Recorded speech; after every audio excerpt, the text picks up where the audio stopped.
पूर आला आनंदाचा पूर. पुण्य फळले बहुत दिवसा, भाग्य उदयाचा ठसा. असं अनेक दिवसाचं पुण्य फळाला आलं, म्हणून आम्हाला या वारीचा अनुभव घेता आला.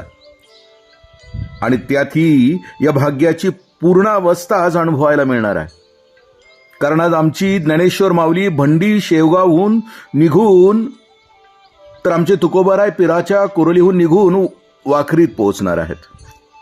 या दोन्ही आणि इतरही कितीतरी संतांच्या पालख्या आज वाखरीत येणार. समुद्राला मिळण्या अगोदर गंगेने जे विस्तीर्ण रूप धारण केलंय, नेमकं तसंच पंढरपुरामध्ये पोहोचण्या अगोदर हा वैष्णवांचा महापूर वाखरीत विसावणार आहे. आणि जगद्गुरु तुकोबरायांच्या भाषेमध्ये जन्मोजन्मीचे संचित भेटी झाली अकस्मात.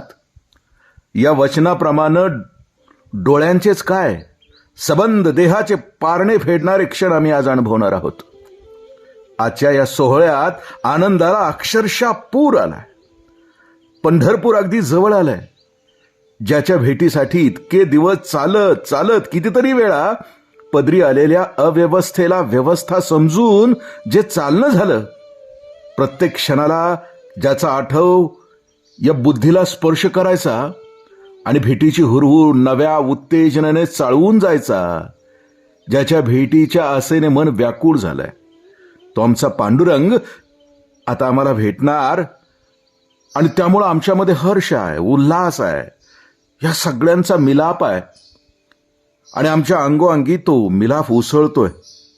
आजच्या क्षणाचं वर्णन करताना तुकोबराय म्हणतात, पूर आला आनंदाचा, लाटा उसळती प्रेमाच्या, बांधू विठ्ठल सांगडी, पोहून जाऊ पैलथडी, यारे अवघे जण गडी, घाला उडी भाई यानो, हे तो नाही सर्व काळ अमूप आनंदाचे जळ, तुका म्हणे थोरा पुण्ये ओघाला पंथेने. महाराज इथे आनंदाचा पूर आलाय म्हणतात. वास्तविक सामान्य जगणं जगत असताना आमच्या अवतीभोवती निव्वळ आणि निव्वळ दुःखच आणि निराशा असते. अपेक्षा सुखाची किंवा आनंदाची असते आणि प्राप्ती मात्र दुःखाची होते. अगदी तुकोबरायांच्या भाषेत सांगायचं झालं तर, संसार दुःख मूळ, चहूकडे इंगळ, विश्रांती नाही कोठे, रात्रंदिवस तळमळ. असं जगावं लागतं. पण इथं मात्र अंतःकरणात आनंदाचं भरतं आलंय. तुकोबराय आनंदाच्या पुराचं वर्णन करतात. आनंदाचा पूर आलाय आणि त्यावर उसळणाऱ्या प्रेमाच्या लाटा म्हणजे वारीत आनंद आहे. अगदी आनंदाचा पूर आहे, पण त्यातही प्रेमाचं अधिष्ठान आहे.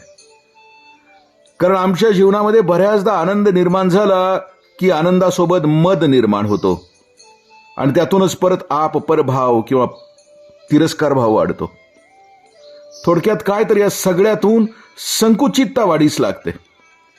पण इथं मात्र वारीत आलेला आनंदाचा पूर, त्यावर उसळणाऱ्या प्रेमाच्या लाटा, हे सगळं सहजीवी आणि परसुख संतोषी भावातून निर्माण होतं. म्हणून महाराज सगळ्यांना सांगतात की विठ्ठल नामाची सांगड बांधूया आणि सगळेजण हा भवसागर तरून जाऊया. यासाठी सगळेजण या आनंदात उडी घ्या, वेगळे राहू नका. वरचे वर असा अमूप आनंद सोहळा आपल्याला अनुभवता येणार नाही. कदाचित आपली पुण्याईच थोर, जेणेकरून हा आनंदाचा ओघ आपल्या वाटेत आलाय. यात नाहूया, मंगल बनूया.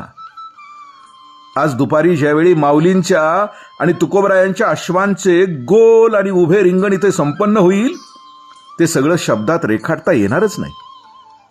ते पताकाधारकांचं धावणं, ते विनेकरांचं धावणं, माऊलींच्या अश्वाचं धावणं, हे सार जन्मजन्मांतरेसाठी हृदयात साठवून ठेवावं आणि प्राण आणून अजन्म ही वारी माझ्याकडून कधीच चुकू नये असं मागणं त्या पांडुरंगाकडे भरल्या डोळ्यांनी ओरडून धाय मोलकून मागावं. माऊलीच्या अश्वाच्या टापाखालची माती उचलून आपल्या भाळी लावताना जग जिंकल्यानंतर सुद्धा जी धन्यता आमच्या चेहऱ्यावर दिसणार नाही, तो आनंद या वारकऱ्यांच्या चेहऱ्यावर आज उमटतो.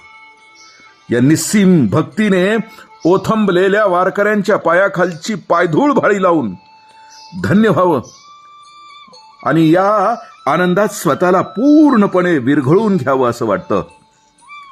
पुण्य फळ आले बहुत दिवसा, भाग्य उदयाचा ठसा.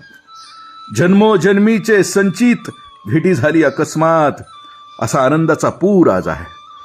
राम कृष्ण हरी. जय हो, मंगल हो. पुंडलीक वरदे हरी.